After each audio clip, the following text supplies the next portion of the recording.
ხვალ არის ძალიან მნიშვნელოვანი დღე ტექნოლოგიური სამყაროსთვის, რადგანაც ამერიკულმა ტექნოლოგიურმა გიგანტმა Google-მა უნდა წარმოადგინოს თავისი ახალი პროდუქტები, სერვისები, განახლებები, AI მოდელები და ის ყველაფერი, რაც დააგროვეს ბოლო 1 წლის განმავლობაში. ცხადია, ეს მასშტაბური პრეზენტაცია გაიმართება Google I/O 2026-ზე, რომელიც ხვალ დაიწყება და მთელი 2 დღის განმავლობაში გაგრძელდება.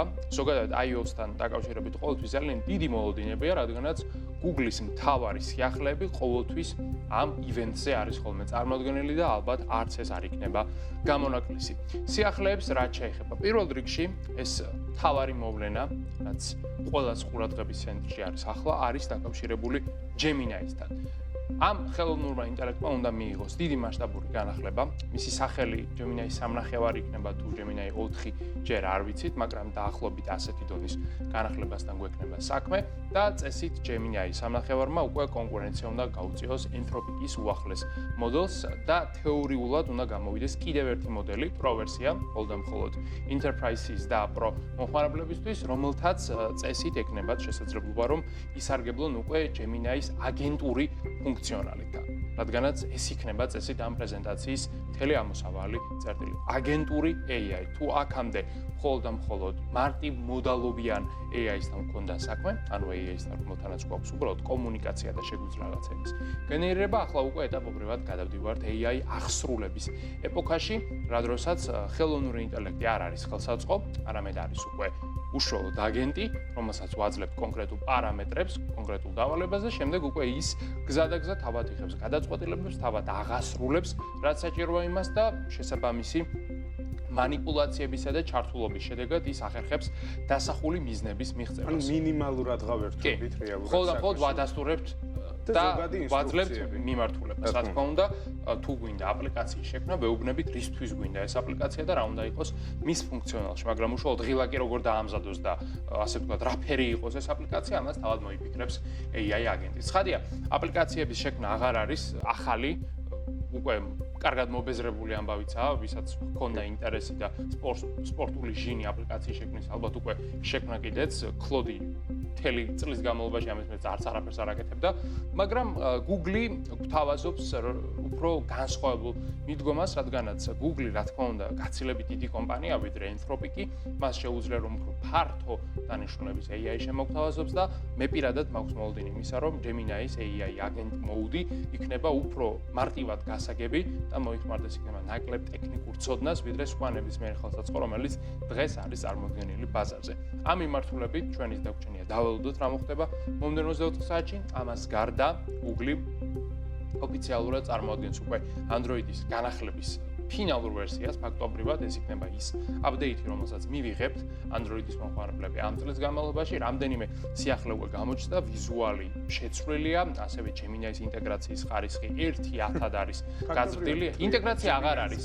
ხო, ინტეგრაცია აღარ ქვია მას, უკვე პირდაპირ რაღაც Gemini მობაილი გაქვს და უბრალოდ ყველგან არის ხელოვნური ინტელექტი, აკეთებს აბსოლუტურად ყველაფერს. უბრალოდ ერთი ნიუანსი ის არის, რომ დემო ვიდეოებში იქნა წარმოქმნილი რამდენიმე ისეთი ფიჩერი, რომელზედაც თავად Google-ის წარმომადგენლებმა თქვეს, რომ ეს ცოტა არ იყოს და გადაჭარბებულია და უბრალოდ დემოსთვის გავაკეთეთ ასე მარტივად. ეწერა კიდევაც ხვევით, რომ ეს პროტოტიპია. კი, ეს არის მხოლოდ პროტოტიპი, ეს არის მხოლოდ სატესტო და მთლად ეგრე მაგიურ ხელსაწყოსთან არ გვექნება საქმე, მაგრამ რაღაც ძალიან დიდ განახლებას მივიღებთ. ასევე Android-ს დაემატება ახალი ფუნქციონალი, ერთ-ერთი სხვათა შორის კარგი განახლება, რაც გამოვა ძალიან მალე ლამის ყველასთვის, ეს იქნება ის, რომ AirDrop-ი, რაც მხოლოდ iPhone-ებს შორის იყო ხელმისაწვდომი, ახლა უკვე Android-ზეც გადმოდის და შესაბამისად Android-ის მომხმარებლებს შეეძლებათ, რომ შედარებით ნაკლებ ტექნოლოგიურ smartphone-ებსაც გაუზიარონ თავიანთი მონაცემები ან მიიღონ მათგან გენერირებული კონტენტი. ასეთ იქნება მოცემულობა. მაგ სათქმელი რაშიც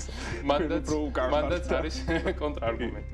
ასევე სათვალებს ხედავთ და აქაც განახლება იქნება ვიცით რომ Google უკვე Android XR-ს ამუშავებს ძალიან სერიოზულად, ეს არის შერეული რეალობის Android-ი, რომელიც მუშაობს სწორედ სათვალის პრინციპით, ანუ ეს არ არის არც smartphone-ის ინტერფეისი და არც ჩვეულებრივი კომპიუტერის, ეს არის სათვალის Android-ი, რომელიც იქნება გამოშვებული ერთ-ერთი პირველი Samsung-ის მიერ, ზოგადად Google-სა და Samsung შორის ყოველთვის ესეთი პარტნიორობა, პირველი Google-ის ტექნოლოგიას იღებს ყოველთვის Samsung-ი. არ აქვს მნიშვნელობა ეს Android-ი იქნება, Gemini იქნება თუ სათვალე, მასაც Samsung-ი მიიღებს პირველი და უკვე Samsung-ი დაიწყებს კომერციალიზაციას ამ ტექნოლოგიის. აგრეთვე დანამდვილებით ვიცით, რომ Google Book-ებსაც ვიხილავთ, უკვე დემოც ვნახეთ, მაგრამ დიდად კონკრეტული არ ყოფილა და ვერ გავიგეთ საერთოდ ამ ტიპის ლეპტოპები ვისთვის არის გათვლილი, ვერც ფასი ვერ გავიგეთ. იყო ვარიანტი, რომ $600 ღირს ახალი Google Book-იო, ასევე შემდგა ვარიანტი, სადაც $1200 აქვს, რაც ორი სხვადასხვა სამყაროა, ეს 10-დანაც აღარ არის, საერთოდ სხვადასხვა პროდუქტზე გვაქვს. საუბარი უბრალოდ ვიცით, რომ Google Book-ი იქნება დაფუძნებული ახალ OS-ზე, რომელიც არის რეალურად Chromebook OS-ისა და აგრეთვე Android-ის გაერთიანება. მასთანაც ბევრი კითხვის ნიშანი არსებობს, მათ შორის შესაბამისობასთან და იმასთან, თუ როგორი არქიტექტურა იქნება ის და საერთოდ რა ტიპის აპლიკაციებზე არის ის გათვლილი, რამდენად ძლავრია პირველ რიგში და არის თუ არა ეს მაგალითად კლავიატურიანი პლანშეტი თუ სრულყოფილი კომპიუტერი, რომელსაც მაგალითად ვიდეო თამაშების გაშვებაც მე რაც ვნახე დაახლოებით ახლა კადრები რაც ვიხილებ, ფაქტობრივად ის ამბავია, რომ ტელეფონი რაღაც თვალსაზრისით შეიძლება რომ იყოს შენი ნაწილი იქაც, ანუ ერთი და იგივე ფუნქცია ქონდეს ტელეფონი გედოს გვერდი და ტელეფონის საქმეც აკეთო იქ.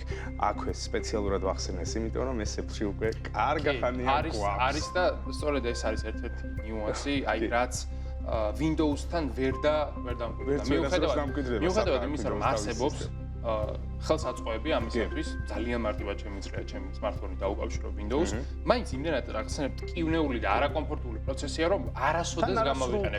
არასრულფასოვანი, არასოდეს გამოვიყენებ. ყოველთვის მერჩევნე პირდაპირ ტელეფონი გამოვიყენო ან კომპიუტერი, მაგრამ წესით Google ამ პრობლემას გადაჭრეს, რადგანაც თუ Android-ი თავისია და აქეთაც Android OS-ზე დაფუძნებული კომპიუტერული სისტემა გვექნება, მათ შორის ხიდის შექმნას ბევრი ფილოსოფიანულად არ ჭირდება და ეს კიდევ ერთი ძალიან დიდი გასროლაა Microsoft-ის წინააღმდეგ, სადაც არ ვიცი, საჭესთან ჩაეძინათ მგონი. საერთოდ ყველამ გადადგა ნაბიჯი, არ ვიცი, Steam-მაც კიდე გამოუშვა ბოლო OS-ი, რომელიც კონკურენტად გამოდის უკვე Windows-ისა შესაბამისად. ძალიან გამწვავდება ამ მიმართულებით ბრძოლა და ჯამში მოლოდინები გვაქვს ძალიან დიდი, ველით ახალ AI-ს, ველით ახალ Android-ს, ველით ახალ კომპიუტერებს და რაც ყველაზე მნიშვნელოვანია, AI აგენტებს. AI აგენტები როგორები იქნებიან საქმეში, ამას აუცილებლად გაგიზიარებთ, როგორც კი მიგვიწვდება ხელი მათზე.